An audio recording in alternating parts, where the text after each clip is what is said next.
दाजुभाइ दिदीबहिनीहरू हामी यो सम्पूर्ण गैरे जिल्लाभरिका गैरे बन्धुहरूको प्रतिनिधित्व गर्दै गैरे कल्याण समाज जिल्ला कार्य समितिबाट यहाँ उपस्थित भएका छौँ। आज हाम्रो यस चापाकोट नगरपालिका वडा नम्बर 7 स्थित यस पवित्र भूमिमा रामघाटमा हाम्रो गैरे वंशावलीको 11औं स्थानमा रहनुभएका स्वर्गीय पिता तुलसीराम गैरेको धर्मपत्नी लीलादेवी गैरेले सहस्र चन्द्र दर्शन गरी आज चतुरासी सिद्ध पूजन गर्न सफल हुनुभएकोमा आज हामी त्यो छेडमा र त्यो सन्दर्भमा आज यहाँ उपस्थित भएका छौँ। आमाबाट आशीर्वाद ग्रहण गर्नको लागि आमाले हामी सबैलाई आशीर्वाद दिनुहुनेछ र उहाँको स्वास्थ्यको लागि समेत अझै दीर्घायु रहोस्, उहाँको स्वास्थ्यमा कुनै पनि बाधा विघ्न नआओस् भन्ने हेतुले उहाँबाट आशीर्वाद लिन र उहाँलाई समेत सम्पूर्ण जिल्लाभरिका बन्धुहरूको तर्फबाट आशीर्वाद दिनका लागि भनेर आज हामी यहाँ उपस्थित भएका छौँ। साथै आदरणीय आमा हाम्रो गैरे कल्याण समाज जिल्ला कार्य समिति स्याङ्जाको उपाध्यक्ष आदरणीय दाजु ईश्वरी प्रसाद गैरेको ममतामयी माता पनि हुनुहुन्छ। त्यो सन्दर्भमा पनि आज हामी अत्यन्त खुसी छौँ। यो 84 पूजा गर्ने भन्ने छेड महत्त्वपूर्ण छेड हामीलाई बिरलै प्राप्त हुन्छ। त्यही पनि यो महत्त्वपूर्ण अवसर आमालाई प्राप्त भएकोमा सम्पूर्ण जिल्लाभरिको गैरे दाजुभाइहरू खुसी हुनुभएको छ र सोही छेडमा सम्पूर्ण जिल्लाभरिका दाजुभाइहरूको प्रतिनिधित्व गर्दै आज हामी यहाँ उपस्थित भएका छौँ। यहाँ कतिपयलाई जानकारी पनि छैन होला दाजुभाइहरूलाई पनि, हामी जिल्लाभरिका दाजुभाइहरूको प्रतिनिधित्व गर्दै एउटा संस्था छ, विगत 2064 सालतिर स्थापना भएको संस्था हो यो र स्याङ्जामा 2075 सालमा एउटा ठुलै एउटा सम्मेलन पनि भएको थियो। त्यहाँ गैरीहरूको स्तम्भ पनि बनिरहेको छ अनि हामीले गैरे वंशावली बनाएर पनि वितरण गरिसकेका छौँ।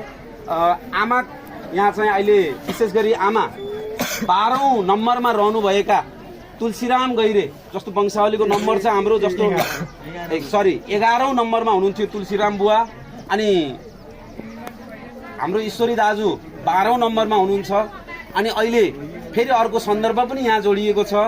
आदरणीय नरोत्तम दाजुको छोरा सुन्दर गैरेको पनि व्रतबन्ध कार्यक्रम पनि यही दिन जोडिएको छ। एउटा ठुलो भाग्य भन्नुपर्छ भाइलाई पनि र हामीले सोही आशीर्वाद आमाले र प्लस सम्पूर्ण दाजुभाइहरूको तर्फबाट पनि उज्जवल भविष्यको लागि दिन चाहन्छौँ। र मैले थोरै यो गैरेहरूको विषयमा के भइरहेको छ हाम्रो गतिविधिहरू थोरै जानकारी गराउन चाहन्छु। हामीले यस्तै 84 पूजाहरूमा अनि मृत्युहरूमा पनि भेटघाट गर्ने गर्छौँ। अस्ति भर्खर पनि हामी यहाँ चापकोटमा पनि आएका थियौँ र त्यहाँ जाने केही सहयोग गर्ने अनि दुःख सुखमा साथ दिने त्यस्तो गरिरहेका छौँ। र अब फेरि निकट भविष्यमा हामी क्यालेन्डरहरू पनि वितरण गर्दैछौँ र गैरीहरूका विषयमा भएका जति पनि गतिविधिहरू छन् विभिन्न ठाउँमा छरिएर रहनुभएको छ गैरीहरू, उहाँहरूलाई भेटघाट गर्ने, जोड्ने र अप्ठ्यारो परेको बेलामा सहयोग गर्ने त्यो अभियान हामीले चलाइरहेका छौँ। केही काम पनि गर्न सकेका छौँ र कतिपय गर्नै पर्ने कामहरू पनि गर्न सकिरहेका छैनौँ। र आज यो क्षेत्रमा विशेष गरी यो चापाकोट क्षेत्रमा चाहिँ हामी आउन सकेका थिएनौँ। आज त्यस्तै एउटा महत्त्वपूर्ण अवसर हामीलाई प्राप्त भयो। त्यसैले हामी अत्यन्त खुसी छौँ र यहाँका दाजुभाइहरूलाई पनि हामीलाई निमन्त्रणा गर्नुभएकोमा सम्पूर्णलाई हामी धन्यवाद ज्ञापन गर्न चाहन्छौँ भन्दै सम्पूर्ण गैरे दाजुभाइको तर्फबाट हाम्रो 11औं नम्बरमै हुनुहुन्छ के अरे 11औं नम्बरमा वंशावलीमा जस्तो हामीले कसरी राखेका छौँ भने शङ्करमणिलाई आधार मानेर 1 मानेर अनि हाम्रो पुस्ता चाहिँ 1, 2, 3 गर्दै जस्तो ईश्वरी दाई 12औं नम्बरमा हुनुहुन्छ, म 14 नम्बरमा छु, म उहाँको नाति पर्दो रहेछु होइन। अनि त्यो हामी दाजुभाइ पर्दो रहेछौँ बाबु र म, त्यस्तै 11 नम्बरमा पर्नुभएको छ। उहाँलाई उहाँको हातबाट आमालाई भाउजू भन्नु पर्यो अब होइन, भाउजूलाई टीका लगाएर प्लस टीका लगाएर अनि त्यसपछि आशीर्वाद ग्रहण गर्दै उहाँलाई पनि आशीर्वाद दिनु हुनको लागि म हार्दिक अनुरोध गर्दछु। कृपया यहाँ उपस्थित सम्पूर्ण बुवा आमा दाजु भाइ हजुरबुवा हजुरआमा अनि नाति नातिना छोराछोरी छोरा बुहारी सबैले एकपटक गडगडाहट तालीले आमाको सम्मानका लागि गडगडाहट तालीले र उहाँलाई दोसल्ला बढाएर सम्मान गरिदिनु हुनुको लागि पनि म हार्दिक अनुरोध गर्दछु।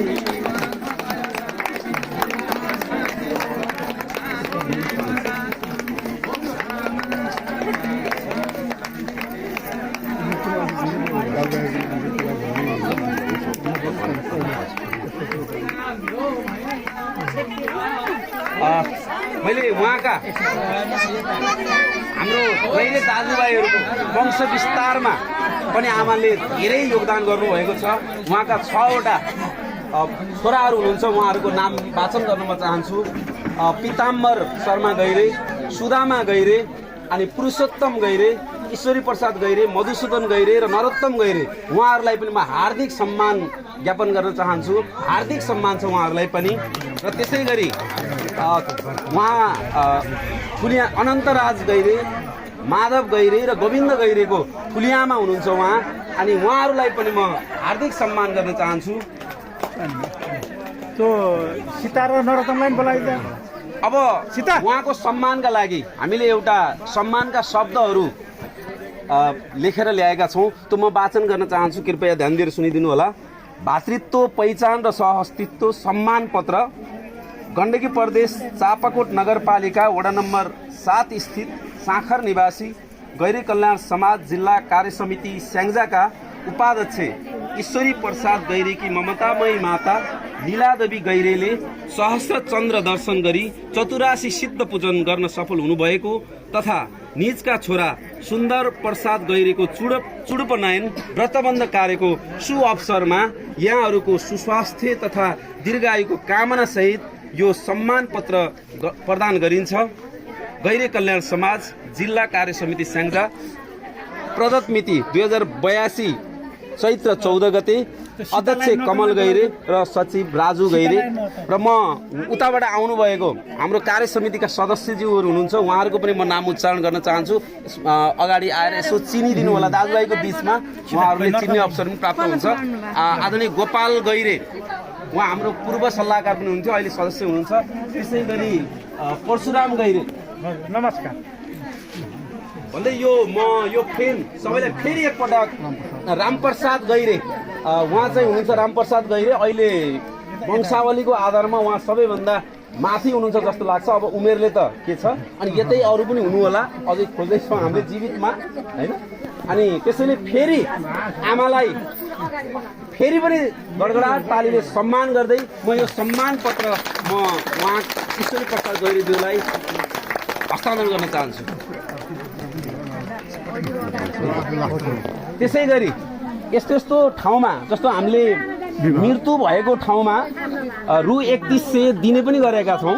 जस्तो जहाँ मृत्यु हुन्छ त्यो ठाउँमा सम्पूर्ण जिल्लाभरिका अथवा चाहिँ देशभरि छरिएर रहनुभएका दाजुभाइहरू सबै जान पाउनुहुन्न, उहाँहरूको पनि प्रतिनिधित्व होस्। हाम्रो गैरे दाजुभाइहरूमा अलिकति चामल मिसाएन भने त्यहाँ खानुहुन्न भन्ने पनि चलन छ कदा कदा, होइन, पुरानो। अनि त्यो कहिलेकाहीँ त अब जस्तो हामीले सबै जान सम्भव पनि हुँदैन। त्यो कारणले गर्दा सम्पूर्ण दाजुभाइको प्रतिनिधित्व होस् भनेर रु 3100 चाहिँ हामीले त्यो घरलाई दिन्छौँ। शोक सन्तप्त परिवारलाई समवेदना प्रकट गर्दै त्यो रकम पनि हस्तान्तरण गर्छौँ। र विवाह व्रतबन्ध र खुसीको क्षणमा केही रकम, अब फेरि त्यो पैसा कहाँबाट दिनु होला भन्ने प्रश्न पनि हुनसक्छ। त्यो चाहिँ हामीले विवाह व्रतबन्ध 84 पूजा त्यस्तोहरूमा चाहिँ हामीले स्वेच्छाले चाहिँ हामीले लिने पनि गरेका छौँ, होइन। त्यो पनि म यहाँहरूलाई जानकारी गराउन चाहन्छु, किनकि हामी सायद मलाई लाग्छ पहिलोपटक यता आएका छौँ, त्यसैले यहाँहरूलाई धेरै जानकारी नहुन पनि सक्छ भन्दै त्यो कुरा पनि म जानकारी गराउन चाहन्छु। र हाम्रो संस्थाका अध्यक्ष कमल गैरे हुनुहुन्छ, अहिले काठमाडौँ हुनुहुन्छ, उहाँ आउन पाउनु भएन। उहाँले पनि एकदमै सम्झिनु भएको छ, आमालाई अत्यन्त सम्मान छ, त्यहाँका दाजुभाइहरूलाई मेरो स्मरण सुनाइदिनु भनेर सन्देश पठाउनु भएको थियो, होइन। त्यो सन्देश पनि म यहाँ पठाउन चाहेँ भन्दै फेरि अब आमासँग टिका लाएर हामीले पनि टिका लाएर आशीर्वाद दिन्छौँ। बाबु त्यसै गरी बाबुलाई पनि सम्मान गरिदिनु हुनको लागि मैले हाम्रै हजुरबुवा रामप्रसाद गैरेज्यूलाई म हार्दिक अनुरोध गर्दछु।